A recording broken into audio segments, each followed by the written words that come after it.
Hello, everybody. Welcome once again to another episode of the Tigers Baseball Podcast. I am your host, Chris Schulte. Let's get into it. This episode recorded on Monday, May 6th, 2024. And the Tigers have stumbled a little bit over the last three games, getting swept by the Yankees in New York. That is 11 of 12 that Detroit has lost in the Bronx. They don't play well there during the regular season. They had some success there in the playoffs under Jim Leland, but they don't play well there during the regular season, and that's okay. You only got to go in there for 3 games every year. It's not really a big deal.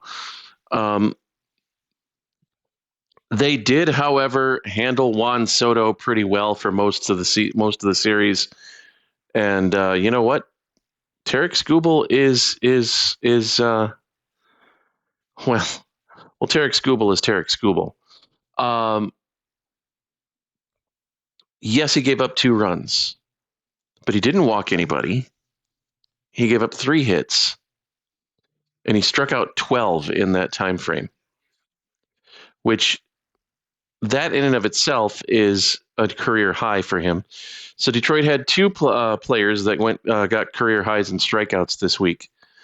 Jack Flaherty against his old squad struck out 14. He was touching 98 on the gun. I'd say there's a little bit of adrenaline there. He goes tonight against the Guardians. We'll see how that goes for him if he touches that. If he touches 98 again. And of course, as the aforementioned Tarek Skubal with 12. It's back-to-back Sundays that Skubal has pitched, and he has faced tough teams.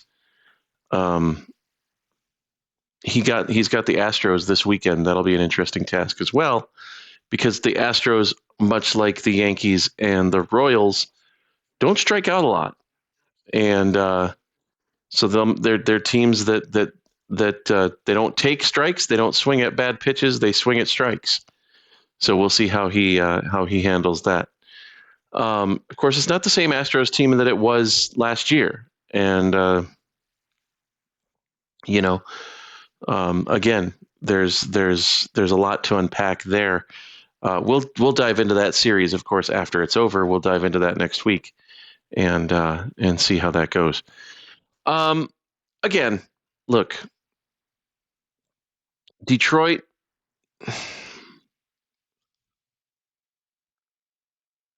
I'm not upset about them getting swept by the Yankees. I'm really not.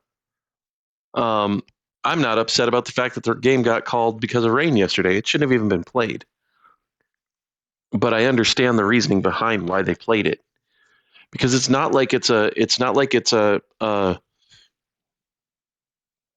middle game of a series or the first game of a series where you can just go, oh, we'll do a double dip tomorrow. It's not like both teams have a mutual day off anytime soon. And you don't want to just go, so let's say both teams do have Thursday off. I don't know if the Yankees do or not, but let's pretend for the sake of argument that they did. You don't want to fly to Cleveland, play a 3-game series there, probably Wednesday being a night game, because when the schedule came out, Detroit had Thursday off, so they really didn't care. So you run a possible night game on Wednesday, then you got to fly back to New York, check into a hotel, play a Thursday afternoon game, a game which you were supposed to play Sunday afternoon, and you'd be flat. There's the possibility that New York is going on the road. I think, if I remember right, they were in the middle of a homestand. So I don't know if that was the end of that homestand or if they were still going to be doing that homestand. So either way, if they're on the road, they got to fly back home for a day game. Again, probably after a night game previously. Or if they're at home, they've got to take what would have probably been getaway day on Wednesday. And now, we got to stay home and play another game in the afternoon on Thursday. It's just not good for either squad to have to come back through and play a makeup game. It's just not. So I get why they did it. But really, you're in a situation where I love how Dan Dickerson was describing this. There's 30 guys running out there with bags of Diamond Dry, which is the agent that they put down on the infield to dry it off. And they're just they're spreading this by hand. Now, Detroit apparently has a spreader, an automated spreader that they can use to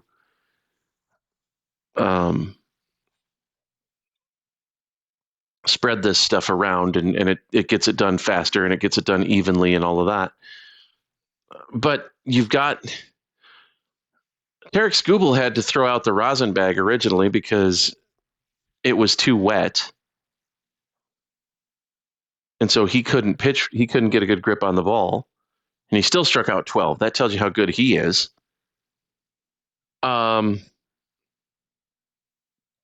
Shelby Miller loaded the bases in the 7th because he couldn't get a good grip on the baseball. He normally sits around 94 miles an hour with his fastball. He was at 91.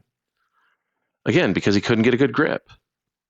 And he didn't feel confident landing on his land leg because the field was so wet. So you run into a situation where you're putting your players at risk. And again, I get why they had to play the game. I think they should have called it after 4.5 innings, not 7.5. Like the minute it became an official game, boom. Sorry, Detroit, you lose. At that point, it was 2-0, and it would have sucked because Tarek Skubal would have then gotten his first loss of the year. But still, that's what they should have done. But they also didn't wait too long during the delay before they called it. They delayed it for less than an hour and made the call, and so that was a good thing. So Detroit got out on pretty much on time, and has come to Cleveland for a 6-10 game tonight. Tristan McKenzie versus Jack Flaherty. That's going to be an interesting matchup. And look, this is a test for Detroit. This is a statement series for Detroit. It's early in the year. They handled Cleveland last year. As a matter of fact, they beat Cleveland in the last series of the year to finish second place in the division. Cleveland and Detroit were battling for second all the way down to the last series, and they beat them for second place. And again, Detroit won every season series in their division last year. They're looking good at that this year so far. 4-3 against Minnesota, 2-1 against Kansas City, 3-0 against Chicago. This is a statement series against Cleveland.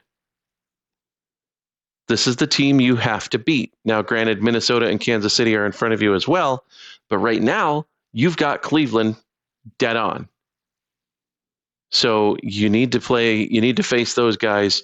You need to be ready to make hay. This is a statement series, and then they come home for 3 against Houston over the weekend. So big series this week against Cleveland.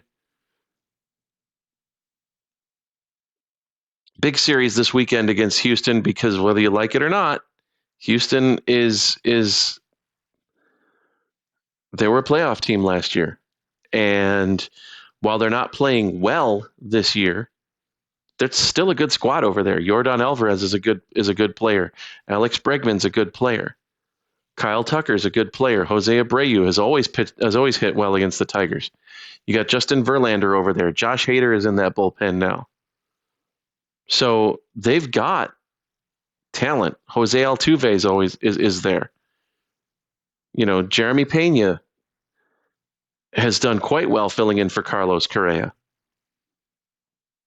stepping in and taking over that spot that Correa left 2 years ago. So you've got a good team over there. They're just not playing well right now. They could snap out of it at any time. And if they pick this weekend to snap out of it and start playing well, Detroit's going to have problems. So big series, both against Cleveland and against Houston, and a statement series against Cleveland this week. Quick injury update. Jackson Jobe left Wednesday's game against in Erie against, I want to say, Harrisburg. Don't quote me on that.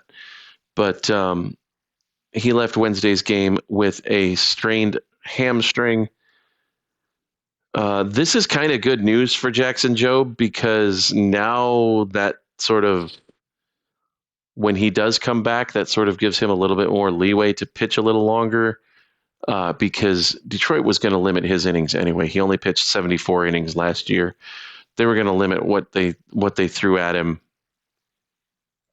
this year. So, he was probably going to ramp up to maybe 90 innings this year. This allows him to pitch a little later into the season before he has to shut it down. So, it's a glass half full kind of thing.